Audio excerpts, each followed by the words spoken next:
Welcome to Lead Graffiti. We're going to start our studio tour with a spin around our main printing area. At the top, you'll see our amazing drying rack. We got the idea from Alan Kitching at the Royal College of Art in London.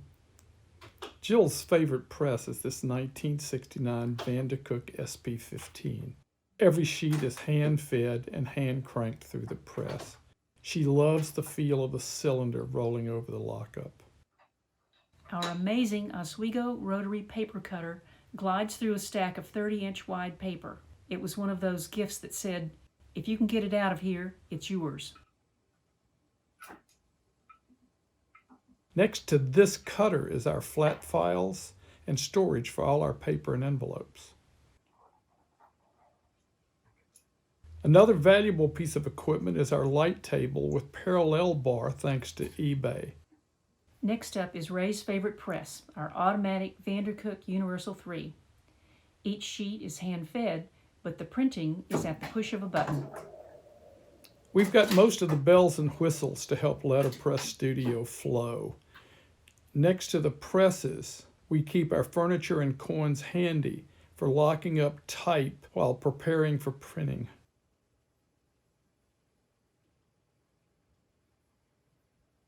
We've got over 600 job cases filled with wood and metal type, most of which have never been digitized. Finding interesting typographic combinations is a lot of the fun in letterpress. On a display wall, you will see some of our books and broadsides that we've made or collected over the years.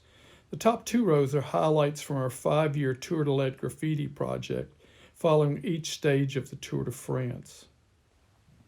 You can see examples of our hand rolling, printing from objects like rubber bands and bicycle chains to achieve our imagery. Below are examples of many contemporary letterpress shops that we try to support. Back to our equipment. First up is our board shear. We're setting up the guides to cut an 8.5 by 11-inch cover for a book.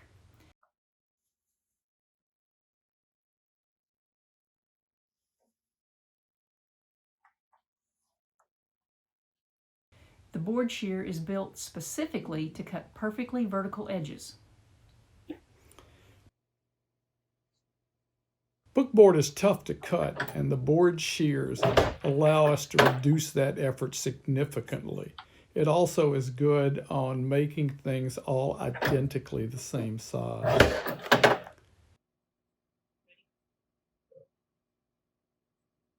These two projects show good examples for using the board shear, which is critical to making clamshell boxes. The book is covered with hand-painted paste paper bound in the classic hand-sewn long stitch method.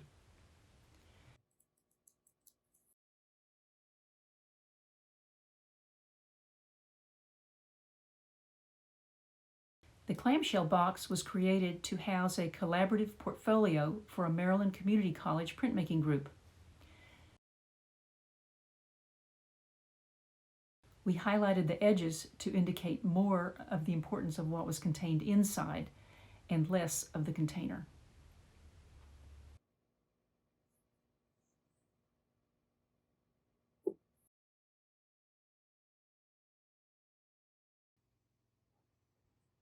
This is our treadle-operated Rossback perforator, which will produce a single row of tiny holes like the old-style postage stamps.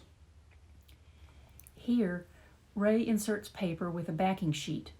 A simple press of the foot treadle pierces the paper in a single row of holes up to 24 inches across. Take a look at the tiny, round, delicate piercings. This comes in real handy on long accordion-style wedding invitations to create a detachable RSVP card.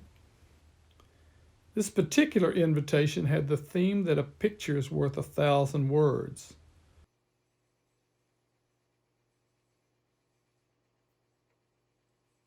Note on the back the 1,000 words. Exactly 1,000 words about love.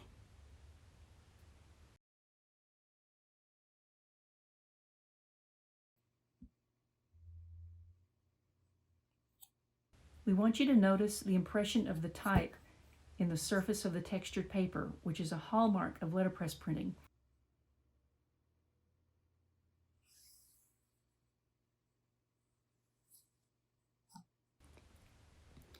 It's not a letterpress shop without a lot of type. Every letter is called a sort. Here we are looking at a job case of 60-point Melior designed by Hermann Zapf. And now for a few type terms. The surface of the letter is called the face. It is cast onto a block of type metal called the body. The groove, called a nick, always indicates the bottom of the letter. Here, Ray is showing some infamous demon letters, which are really easy to confuse.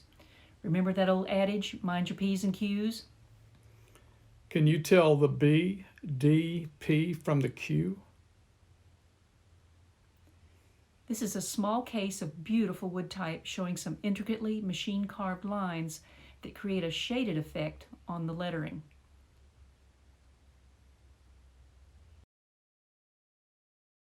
This type is jammed tightly together to create a locked-up form with spacing around the letters to hold everything in place during the printing process. Here we are utilizing our H.N. Verkman workshop to highlight our 1928 iron hand press from the important laboratory press at Carnegie Institute of Technology. This technique produces only individual prints, so it doesn't require the locking up effort, which makes it a wonderful experience for kids and anyone who's just getting started in letterpress. Here Jill is hand rolling a large wooden G in 2 colors in preparation for printing.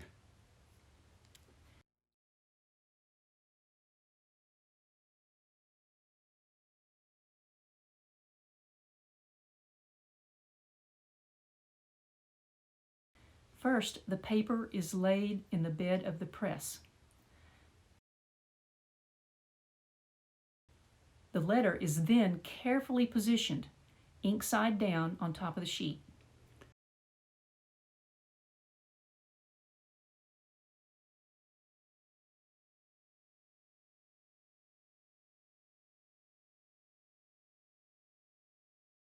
Closing the tympan, the bed of the press is cranked under the platen.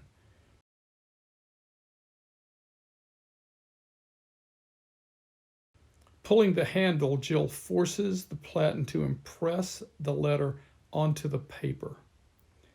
Pausing for a moment called dwell, Jill returns the press to its starting position.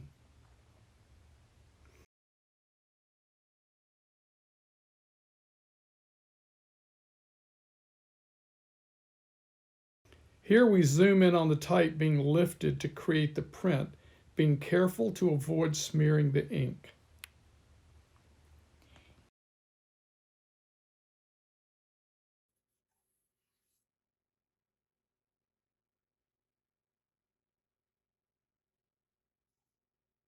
And now for a little eye candy, designed and printed slowly and patiently via letterpress by Graffiti.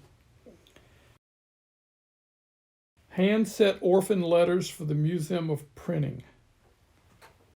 Greeting cards printed in metallic silver on recycled packaging.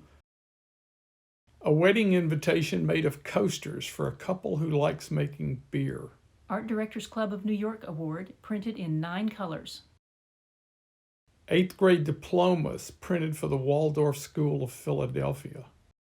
Note cards for the Metropolitan Opera feature their iconic architecture. Hand-drawn type for the 2020 American Printing History Association calendar. An experiment on our hot metal intertype for the publication It's a Small World. An abecedarian book highlighting the ABCs of type from our collection. This afternoon diversion features delicate lyrics from the Grateful Dead. A collaboration with text by Englishman Nick Hornby and lyrics by Bruce Springsteen. An 8-foot keepsake book for a professional women's group retreat. A tsunami broadside celebrating the 2018 election results. An experimental book featuring Ben Franklin's Electrical Storm and Vandercook ink pool. A type specimen broadside with a full-on blast of lead graffiti hand rolling. Consider subscribing to our channel. Like us, click the bell for notification, And thank you for touring Lead Graffiti with us today. and a comment wouldn't hurt. Wouldn't hurt at all.